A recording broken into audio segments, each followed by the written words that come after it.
In this video, I'm going to take a look at some sample technical proposals and talk a little bit about what makes them what they are so that we have a sense of the conventions of these types of documents and also so that you can apply what you see here to your own as you make some revisions. So I'm going to start with, actually I should go over a page. I'm going to start with the assignment prompt and the specifics that I have listed here that you must have in your technical proposal. What I've done is I've actually shortened a little bit what you might be expected to put in one, and that's because we don't have a lot of time in the semester to work on them. In the real world, it can sometimes take months, years even, to put one of these things together. Very often there's a committee or a group that's doing it rather than an individual, although it is highly possible that an individual will put one together. So keep in mind that these are the basics of what you have to have there. In other words, it's the minimum. You can add to this, but you shouldn't be subtracting any of it. Also, something to note is just because I've shortened the requirements a little bit doesn't mean that your proposal should be short. So often what I see is students sometimes misunderstand what they actually have to include in some of these sections, and it's not detailed enough. So hopefully we'll take a look at some of these examples and you can apply this to revising. So looking at our textbook, here's a sample one that's an internal proposal. So then it's the person or the group putting it together. And in this case, you will see there's a couple of people who are working on it and that they are delivering it to either an individual or to the, a committee or to a department within the same company where they work. So that's internal. In this case, it makes sense to use a memo format. Often internal documents are done in a memo format. They may not be as complicated as a formal external proposal, but they still need to have components in them that any tech proposal would. So just because it says memo doesn't mean it's short. And if we scroll down through this example, you will notice this is not short. It's multiple pages and it has multiple sections. What you also will see here in this example is that it's actually been truncated or excerpted. In other words, it's been shortened to some extent. So even though it's still pretty long as an example, there are pieces of it that would have been taken out so that it fits within the textbook, etc. So if we come back up to this top, this one again is annotated, like some other examples I'll take a look at. So I'll let you on your own go in and read those annotations, but we can see that there's for memo format, it's clearly marked who it's for, and then it starts with purpose. Now there can be other things. Let me go back to our prompt, and I said that you need to have a purpose. Here we go. And that's what we have in this particular example. It then moves on to summary. If we go back to the assignment prompt, I have that says summary. So what we have here is the purpose of the proposal itself and then a summary of the project. So that's what we're seeing. Also note that the writer of this text has used headings to clearly split the different parts: introduction, proposed tasks. They've also used color to help set that stuff apart. So in this case, it's a light blue. They've done that for some of their other sections as well. They've essentially chosen one other color besides black and white. Now it's possible for you to choose multiple colors, but don't fill this with color. That becomes very confusing. And in many cases, if the color is trying to convey meaning, your audience is going to miss that. So make sure that you're using this as design, as a way to organize and for your audience to be able to skim and see things quickly. So we have these different headings, we have a different color, we also have a different size font. This is a little bit bigger and it's centered. We have spacing above and below that also helps set these different sections apart. What you also should note is that this document is single-spaced, not double-spaced. Double spacing is generally an academic thing, so you're doing it for assignments. That's in large part so that your professor can read it more easily and insert comments where necessary. It really comes from a day of typewriter or paper copy assignments. It's hard to mark up a page that's single-spaced. As we move into the digital realm, though, increasingly, things are single-spaced. When we're moving into professional documents, things are often single-spaced. It may be 1.5, but you will almost never see a double space. So if yours is double-spaced, fix the spacing. Also taking a look at this sample as I scroll down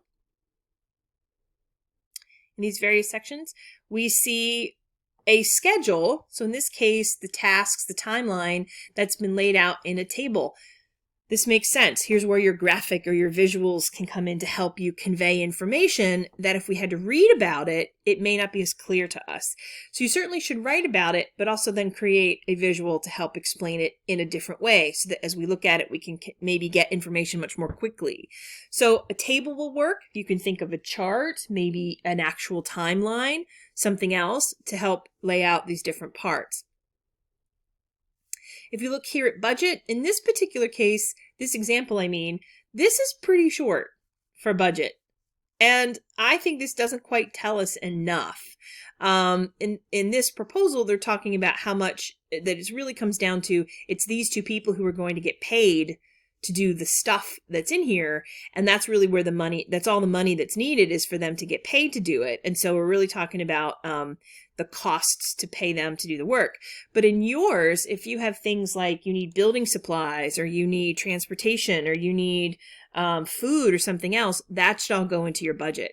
So you should be thinking about anything that's going to cost money needs to be laid out, and it needs to be laid out clearly. What you can do in addition, if there are other supplies that are needed, this could be where you say we need these other things, maybe where they're going to come from. But at the very basics, you need to say this is the money and how much money it's going to take to do this project. If we go down to the other parts, we have, again, these components the textbook explains more thoroughly. But in terms of experience, it's who are you and what are your qualifications to propose this? So what kind of credibility do you have? What kind of character, your ethos, essentially, who are you to propose this? But also, what is your role in the project? So that would be a good thing to put in terms of experience, qualifications, etc. The last thing I'm going to point out on this particular example is a page called References. And in this case, this is following APA documentation style. Whoops, sorry about that. The way that these references are laid out. Also note that this has been shortened, so we don't see the entire list of references, but this is essentially your works cited. This is the stuff that you have consulted in order to maybe put the ideas together, in order to determine your budget, in order to determine really some aspect of this. So these are the things that you have read, you've researched, you've done a little work, and so you're going to put them in your references. It should be on its own page, so not right below something else, but it starts on its own page. But you'll notice it's also paginated consecutively. So if the end of your writing stops on page 7, your references should start on page 8. One last thing to note here in this example is that we have in the header of the document, so that's an inserted header, there's other information that helps us keep track of not only what kind of a document it is and the dates, but then what page we're on. This is particularly useful, especially if something gets printed out and pages can easily get mixed up, but also so that we can later reference it and say on page 6 of the proposal, on page 12, whatever it might be. In this example, it's in the header. So the header is at the top of the page. It would also be fine to put it in the footer. So you could put proposal, last name, page number, something else. But as long as on your document, there is something that helps your reader keep track of which page, a reminder of what it is, maybe a date, different information can go there, but consider using those two parts of a document. So here we have an example of a real-world technical proposal, and in this case, we have an example of a solicited proposal. The state of Nebraska had a project they wanted done, so they put out a call, and in this case, Qualis Health has put together their response to that call, and this is their technical proposal for that project. Something I want to draw your attention to is that this document is 240 pages. That's huge. It's guaranteed that this was put together by a group of people, so not a single person putting the whole thing together. There's no worry that you are going to be required to do this all by yourself, and certainly the assignment we're working on is nowhere near this complicated. But you should think of this as telling you that yours does need to have a lot of detail, that yours should be more than a page or two, that you should be thinking about in the practice of doing these kinds of documents, how much information you would need to give your audience and that you can give your audience. So using these real-world documents can help you do that. I'm not going to dig through this one too much because it is so huge, but I do want to scroll down to the table of contents just to draw attention to, again, the organizational structure of how this one is put together. Also taking a look at that they're using things like they've used a bar here or a line. They've used different size font. They've actually used a different style of font between this part that says section and this part that says section. They've used bold. They've used dots to build, basically they've probably done this in a table. They've used indentations. So they've used design elements to help the reader be able to see what's here and to be able to get things, to be able to read it much more easily and to be able to find it throughout the document. This is split down into very small pieces. So again, as a reader, if I look at this, I need to get something very specific. Let's say I need to look for resumes. I can know exactly what page to look for. So something this long, you would have to have a table of contents. Something that's maybe 4 or 5 pages, 6 pages, you wouldn't. Although you wouldn't be wrong if you did have one. So those are things to consider. Also, I wanted to draw attention to that, excuse me as I fumble over my words, wanted to draw attention to this proposal has a number of attachments. Attachments are similar to appendices. These are extra things that we would add at the end of a document that may not have anything, they may not be the stuff that we've written out in full.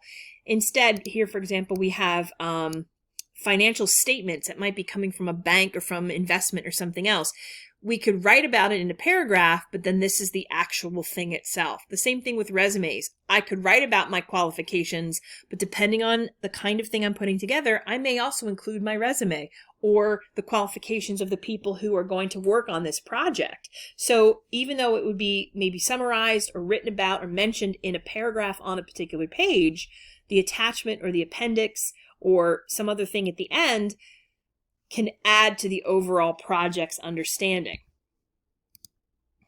Also taking a look at another example. This comes from Microsoft.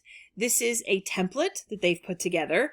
And even in their template, this is multiple pages long. So thinking of, granted these are descriptions, this is 4 pages, but if you were to fill this out with the details that are requested in each of these sections, it could easily be 8 pages. So again, thinking about what kind of details you would need to include in your own to make it answer the things that a technical proposal needs to answer. Here we have again, font size, etc. Something I do want to draw your attention to here, this example in the template, they've used italics, and the reason they've done that is to explain what would go into these various sections.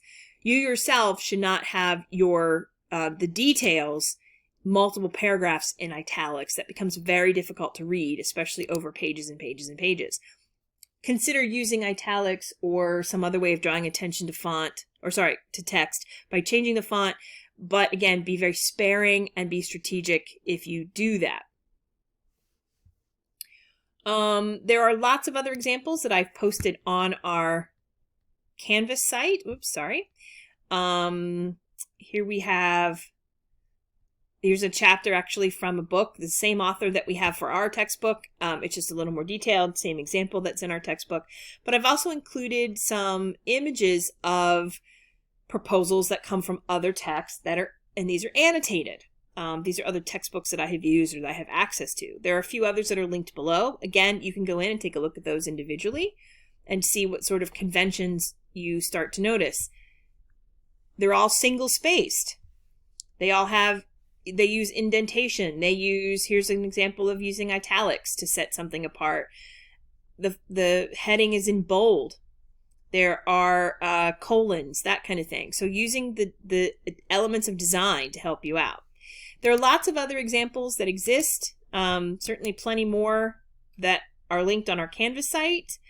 What I recommend is that you go into those and take a look at what they do, what they are, what they contain, and then apply it to your own. So do you have enough sections? Again, coming back to our prompt, do you have everything in there that's required? Does it look like something that's interesting to look at, but also that can help your reader understand what's there? keep going.